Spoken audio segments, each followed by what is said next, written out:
Hello, in this video I'd like to talk about Lombok. Lombok is a code generation library that handles some of the boilerplate code that you end up writing whenever you're working in a Java code base. For example, in Java when you're constructing objects, you have getters and setters, constructors, and you always have to write that code out by hand or rely on your IDE to do code generation or code completion for those sort of features. Now, what if I told you there was a library that could do all that stuff automatically? Well, that's what Lombok is for.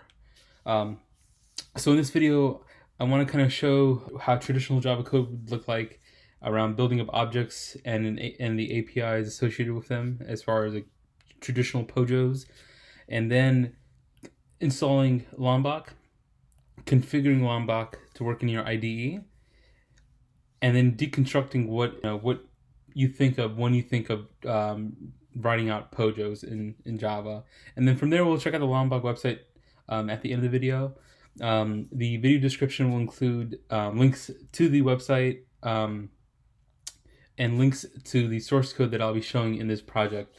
The project's going to have a develop and master branch. The develop branch will have no code or very minimal main method. The master branch will have the code that you'll see at the end of the video. So let's get started. When running Java code, you make classes have methods, classes have fields, etc., etc., etc. So let's start defining models. You'd write a class for this project or this demo. Let's think about maybe a bookstore, and we have this concept of a book object. So we're going to make a new class definition of what we consider to be a book in our domain, and we start giving it fields so we can then hold state. So we might say book has a title. We might say book has an author.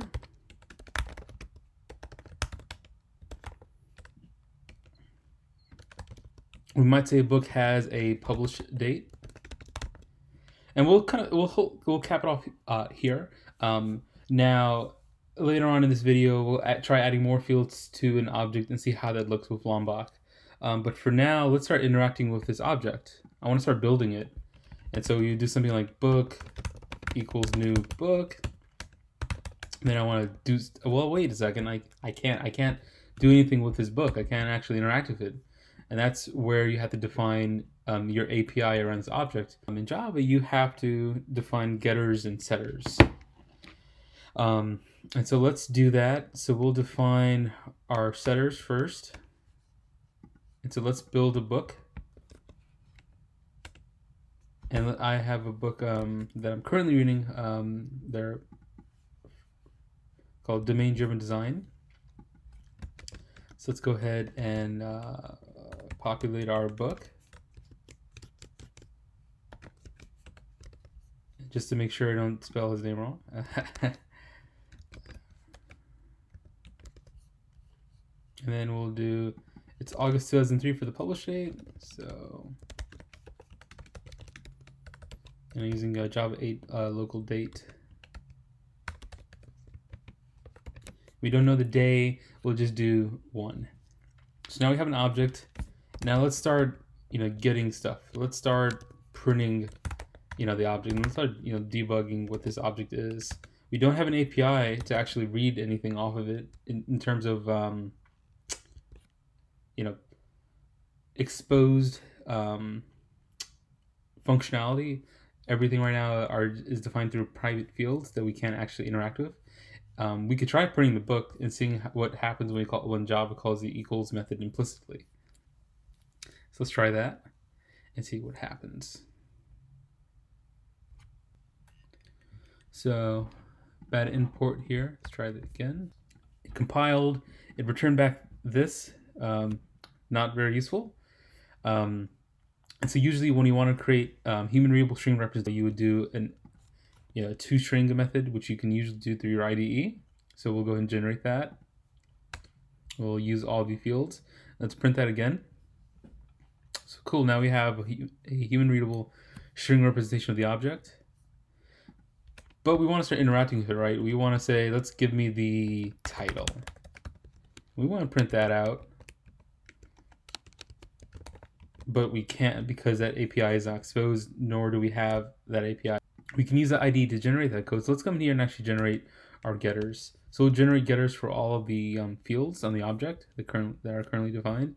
And now you see this code, the error message has gone away. So from here, let's see what happens if we print this. So now we have printing title and printed string representation of the object. Let's look at how big this file has gone now, just for defining 3 fields. 3 fields, we have about 40 lines of code. And then from there, then let's say I wanted to also add a constructor. So because I wanted to do this initialization in line, depending on like your use case. We now have almost 50 lines of code. Let's say we wanted to also implement a comparisons equals and hash code. We'll do it based on Java 7 object equals, and we'll use the fields directly, and we'll use all fields to do a comparison, to define our equals comparison, and also for our hash code generation. Yeah. So now we're at 60 lines of code, and so this keeping getting more and more complicated for what could be arguably default behavior in an object, or simplified in some sort of way. And see, now this is failing because we now have this constructor. Let's go ahead and also add another constructor to give us the compatibility of both setter-based instantiation or setter-based initialization and constructor-based initialization. So now we have this np args constructor, and now this code is now working again, and we can confirm that. And now we have 65 lines of code. So this keeps on getting larger and larger for just basic functionality, and boilerplate functionality too. And that's the thing, right? Like sometimes you kind of have the right code to get things done, but you always have the right same code to do the same thing that you're expecting as far as the accessibility and mutability of an object or an API to interface with that object. And that's where Lombok really shines, because it allows you to actually abstract all that away through annotations and annotation processing. So at this point, we've constructed this concept of a book and what are the standard APIs that you have to define as a code. And let's start deconstructing that. And that's where Lombok comes to the rescue. And so in order to install Lombok and configure it, there's going to be 3 things that we have to do. You're going to want to, 1, install the dependencies, which we'll look at on their website in a little bit. 2, you want to configure annotation processing. And 3, you will want to have the plugin configured on your IDE. In this demo, we're using IntelliJ.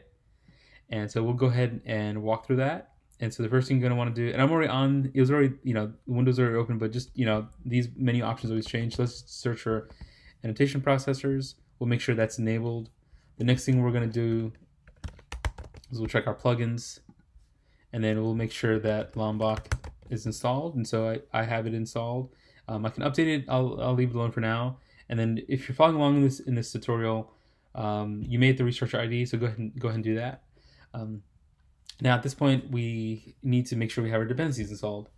This is the website here, and a couple different pages, also the different features documented under here, under both stable and their experimental API, and we'll cover that towards the end of the video. There's also documentation here on installing, so the Gradle portion is relevant to us since we're working in Gradle. They also have instructions on Maven and Cobalt. And also if you need the jar, they also have the jar, and as well as instructions for configuring your IDE of choice.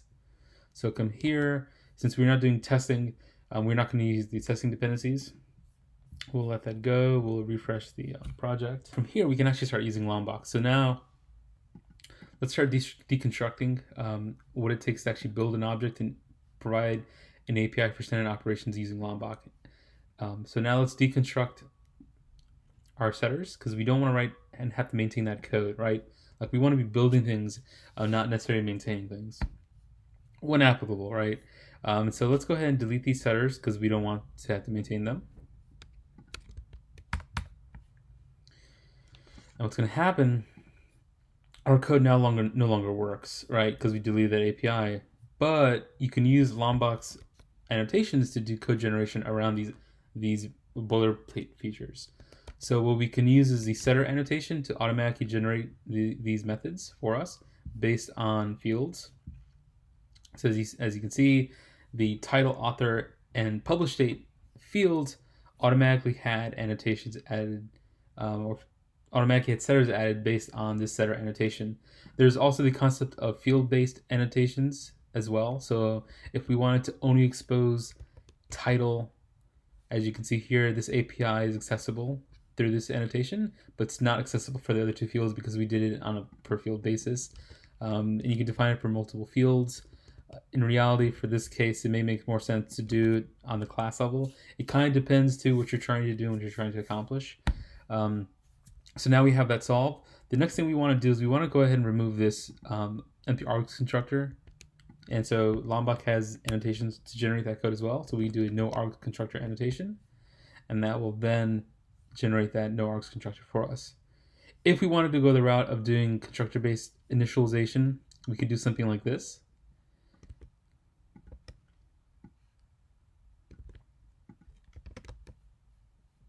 Where we're passing in the arguments to the constructor method that we've defined here.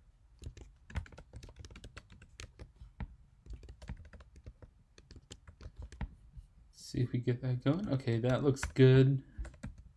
Now we have these setters, which you no longer need. And then we can also remove the setter annotation from the object, but we'll leave it alone for now. We now are constructing our object, but we have this code that we're still maintaining. Let's go ahead and delete that because we don't want that. We don't want this code to maintain. And now we want to then generate that code. We can also do a required or all args constructor. The difference is the required args constructor are for finalized fields. And so let's go ahead and do that and make that as an improvement to our object definition. We don't want to have this object to be mutable in nature. We want to interact with this object in an immutable manner. So we'll go ahead and do required args. And if you notice that all args fix the failing code in the right window, we'll go ahead and do, I'm gonna go ahead and format this a little bit.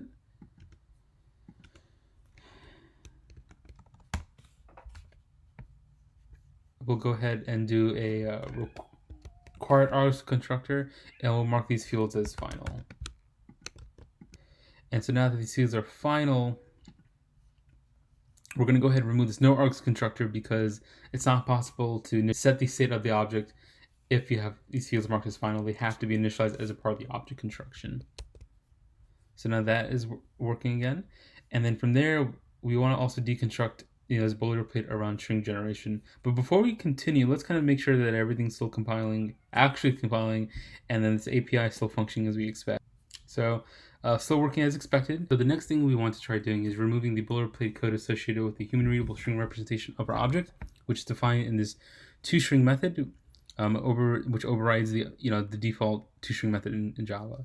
So let's go ahead and remove that. And now let's go ahead and print our code, see what happens. Because if you notice nothing's failing, it just defaults to the object toString, and this isn't very human readable. So let's go ahead and use Lombok to handle that boilerplate code for us. And it's just a toString annotation. And now we have that code again. The other thing that we defined in this object was a equals and hash code method right here.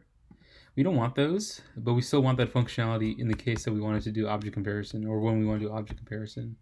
And since we're not currently doing that right now, it may not make much sense to have those, but just kind of wanting to show you that functionality.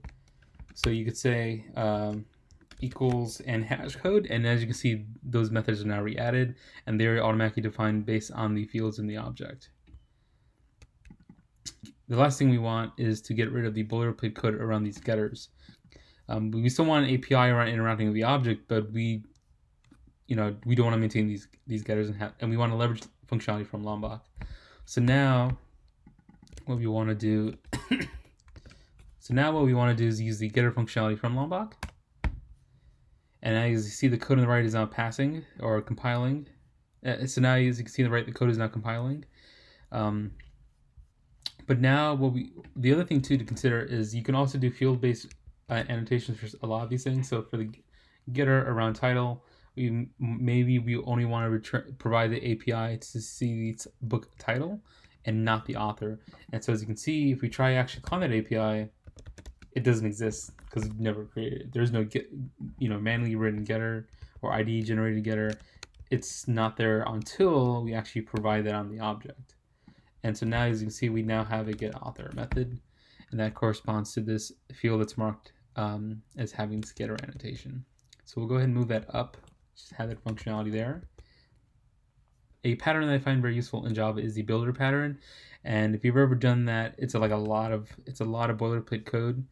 You have to create like a nested object, and then the object then has an API around the different fields. You need to build, then you create a build method that returns like the internal object that you're slowly building up based on the different APIs. Another thing to maintain, and it's a boilerplate code that you have to manage. Lombok makes this very easy. Instead of doing all that, you just pass in an annotation. And then now, instead of building the book through constructor initialization, as the object gets more complex and larger, these constructors become unwieldy. And then sometimes you don't want to do setter-based initialization of the objects. From here, let's go ahead and remove this constructor. And we want to actually use our builder API. So now what happens on book, you now have a static method where you can actually build books. And so let's go ahead and do that. And so then we're going to go ahead and build our book. And standard, this is standard pattern for builders, where you have the builder method as a static method on an object, and then you then have methods that correspond to each of the field on the object. So we'll have a title method, an author method, and then a publish date. Once you've actually set all the properties on the object that you're wanting to set, you then call this build method that returns the finalized book. And so let's go ahead and set these properties: domain driven design, Eric Evans, and then August 2003. And now we have this book. And so let's see what happens. Let's see what happens if we call this API. Same thing. And so as you can see, you have it's very powerful and very flexible, and it's a lot less maintenance and boilerplate code to maintain. And so let's try adding another field and see what this does. Because if this is like the traditional approach, if we were doing the traditional like Java approach, we'd have to update constructors, we have to define setters, we might have to override equals, change the equals method, hash code becomes problematic. And so in this model, we want to add another field for the book. And so let's add a pages. So we'll do private final in pages. And then let's go ahead and set that. And we'll just say 528. As you can see, I didn't even really do anything to think about it. It automatically created that API based on the defined field. Now, if I delete that, that API goes away because that field doesn't exist. So let's see what happens when we print this object. Now, if you notice the stringified representation object updated to include pages. So now the thing is, how do you actually interact with building another object? Because the API that we defined doesn't actually allow us to mutate it. Lombok has a fluent API around building new instances of objects based on updated state, treating original objects in an immutable manner. So let's say we wanted to build a new book. Like, let's say we realized that in constructing of the book, the pages that we set was actually not valid. Instead of 528, it was actually 529. And we can't actually set that, right? Like, arguably you could build the setter, but the thing is, as far as like how we want to model out, how we want to define our models, we want to ensure that everything is immutable by default. And so let's go ahead and use this functionality by Lombok. So we would say width, and then we could say book, updated book equals book width, and then 529. And now we have this updated book. And let's compare them. This new book is a new instance of the book object based on the existing state that we've done find here, just to do a updated page count. And as you can see, two objects being printed, one with the old incorrect value and one with the new correct value, which is pretty cool. Another feature that's very useful, I find useful in Lombok, is the value and variables functionality. So you can actually declare objects as values or variables through Lombok. In newer versions of Java, I know there's been functionality to kind of reduce some of the boilerplate.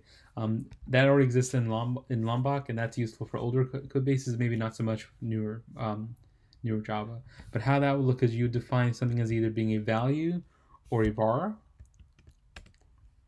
And so the difference would be that a variable is something that can be modified, and a value is, again, immutable by default. So if we wanted to try setting that